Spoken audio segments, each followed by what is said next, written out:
Eucharist, yes. Eucharist took me to, it says, Eucharist meant favor, gratitude. It meant rejoice, to rejoice, and communion with Yahweh. And it meant to yearn. Yearn means to desire. So the more you eat Yahweh, the more your desire, the more you yearn for Him, because you want to know Him. You want to be just like Him. Personal, as a personal relationship. So I just thank Yahweh when you say study tabernacle. Now I have a greater understanding what tabernacle really is. You know, we're housing Yahweh. Yes. We are that temple that's housing Yahweh. Yes. And the more we take Him in, the more the yearning to be like Him. To get rid of all of that, all the things that we have been taught, all of the lies, the deception, coming into the understanding that we have been lied to, we have been tricked, we have been wrongfully hoodwinked, yes, that we did it to ourselves. But Yahweh showed such great mercy and love that He came and got us. He came in personally to receive us back. I mean, that's love beyond anybody's comprehension. So, I mean, I just thank Yahweh being Yahweh.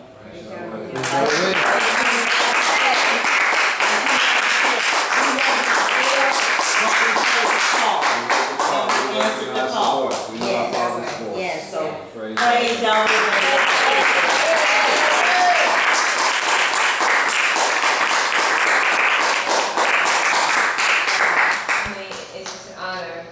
To hear, the power that's coming forth from our new family members into the kingdom, which were really our ancient family members, but coming back to the state of being one again, but new to the knowledge of Him again, because it's all new. He said the old heaven and the old earth shall pass away, and the new heaven and the new earth shall be established.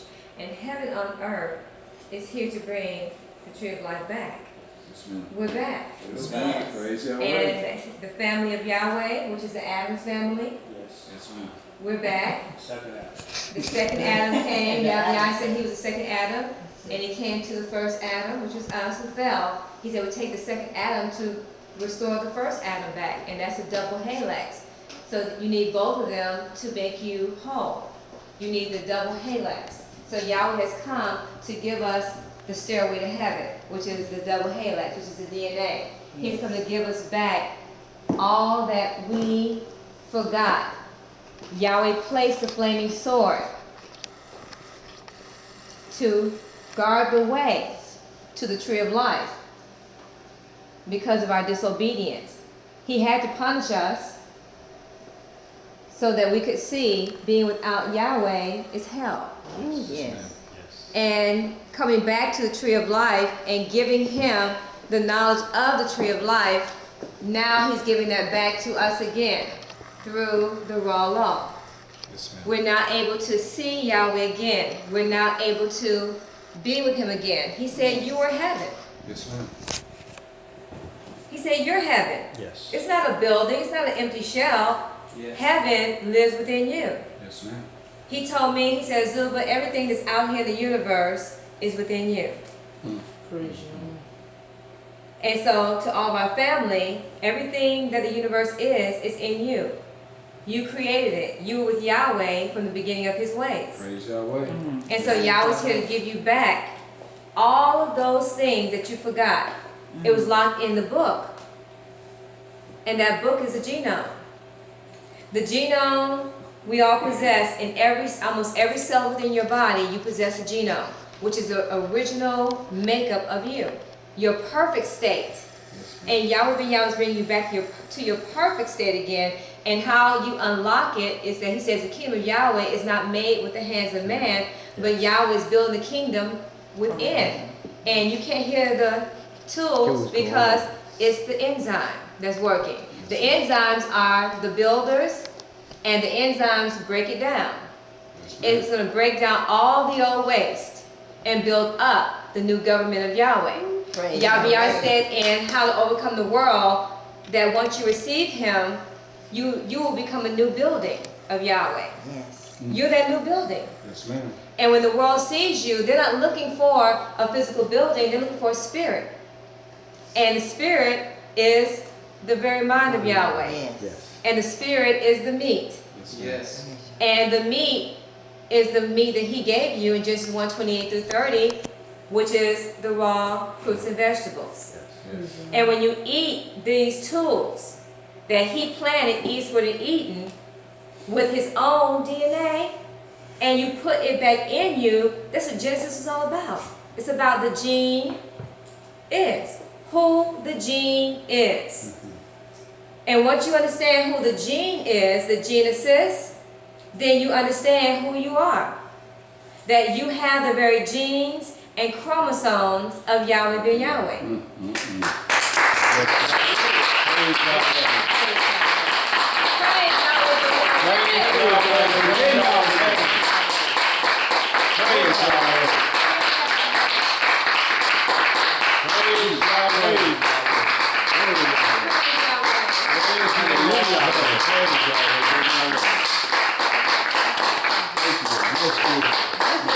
What Yahweh calls this is pure raw power. Yes. Pure raw power. So Yahweh's come to give you back the pure raw power again of Genesis. And there's no way you'll be able to get back to Father unless you go back to your beginning. He said you have to go back further than Abraham, Isaac, and Jacob. Because they were human and they came after the fall. He said, but I used them so that you can find your way back to your original history. All families of the earth were all one family. And we all fell from our Genesis, our father. So Yahweh said to bring back the families of the earth that belong to Yahweh ben Yahweh. And all nations are equal in Yahweh ben Yahweh. But you must be circumcised in the laws, statutes, judgments, and commandments of Yahweh's raw law. And once you obey the law, Genesis 1:28, which is the holy orders of heaven, then you will be able to live again forever. Yes, ma'am.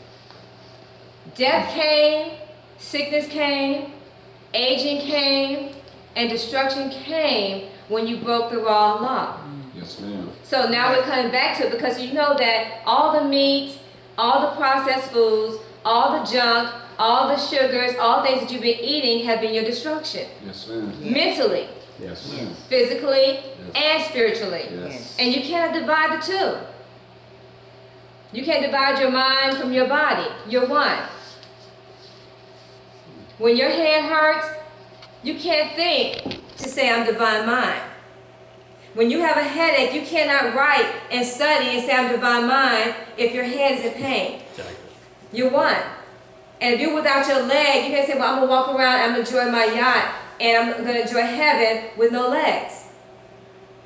And you can't say, I'm going to enjoy peace of mind when I have bipolar disease, or I'm schizophrenic. I don't even know who I am when I have Alzheimer's disease. So all these things cause destruction to you. You forgot Yahweh. You thought Yahweh was a spirit that didn't exist, but he is a spirit that you can't see with your physical eye, but yet you can see with your physical eye, but it's in the beauty that he created, which is called life. Yes. And when you eat him, it's not a flowing around spirit that you cannot touch, see, or feel, but you can touch him and feel him and eat him through the food. Jeremiah 15:16, thy word was found. The DNA is the word. Yes, ma'am. It is a language. It is sublime Hebrew. And I did eat them.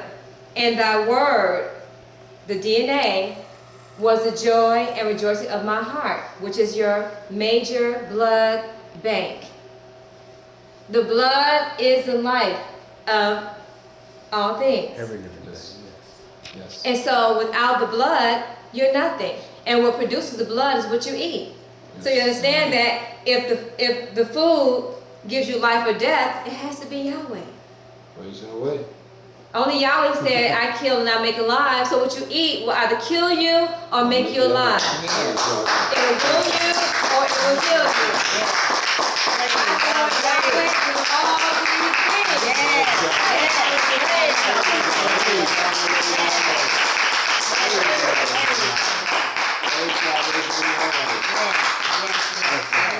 I'm going to close out Royal Yahweh Head Family with Zechariah chapter 14, 16 through 19, so we understand the Feast of Tabernacles.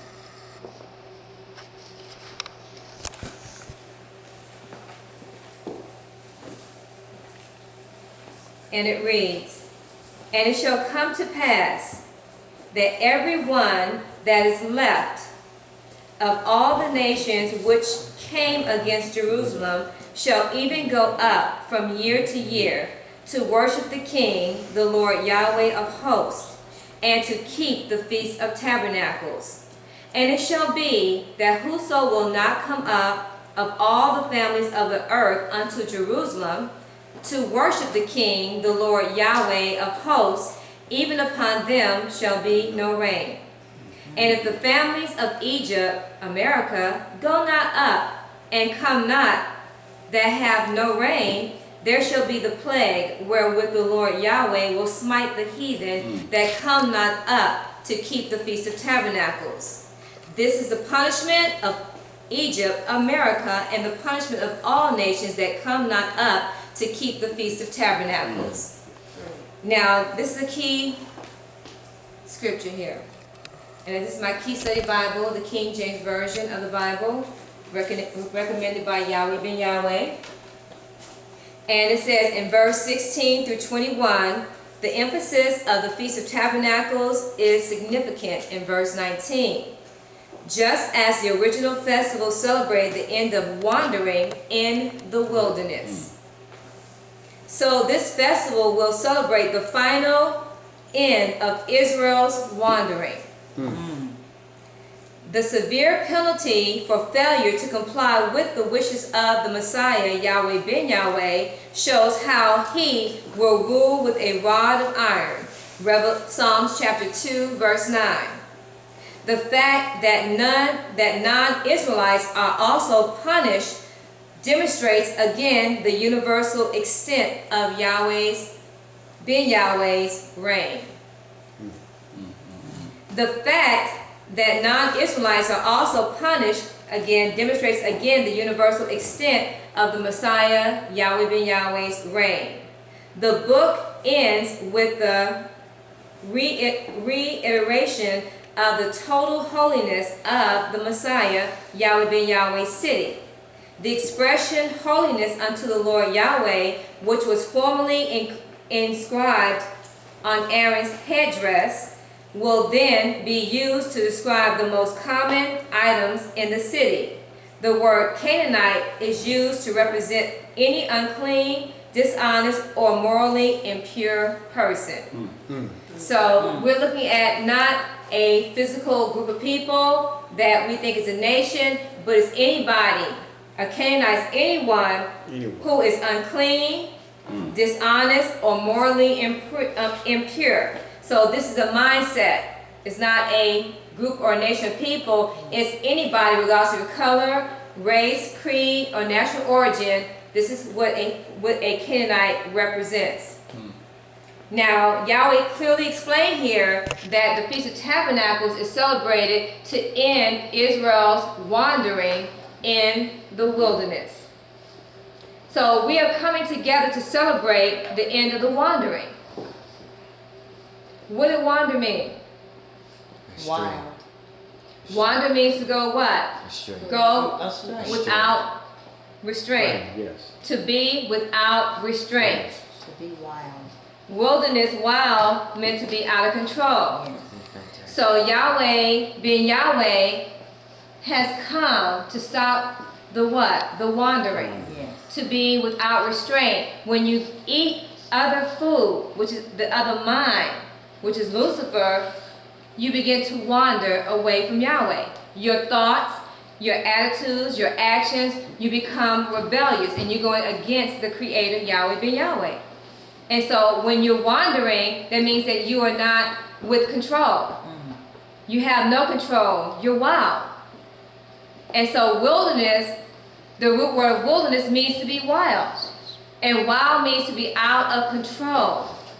Our people, I don't care what color you are, you're out of control. To be loose. Wild means to be loose. So look at the state of mind you're in. When you eat this way, when you eat animal blood, you become like the savage beast. They even tell you, feed the savage beast. To tame him down, feed him food, feed him meat, feed him junk, so you can become tame.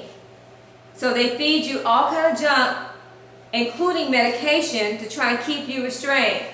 You become gluttons. You begin to no longer have a control over what you intake within your vessel. You are heaven, and you cannot defile that which is holy. And when you put that which is unclean into that which is holy, it becomes what? Defiled. It becomes impure. So you're putting that which is impure and defiled into the vessel of Yahweh.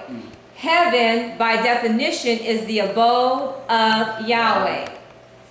And so if each of us that are standing here, and all who know that you're heaven, if you are heaven, and it's the abode of Yahweh and his angels, and you put something that's unclean or unholy or impure inside that vessel, then you then defile and you cause a breach of security within heaven. And when that happens, you lose your position or your tenure of being the Yahweh head, and you have to step down from that position and you will fall. Because Yahweh will then have to kill you.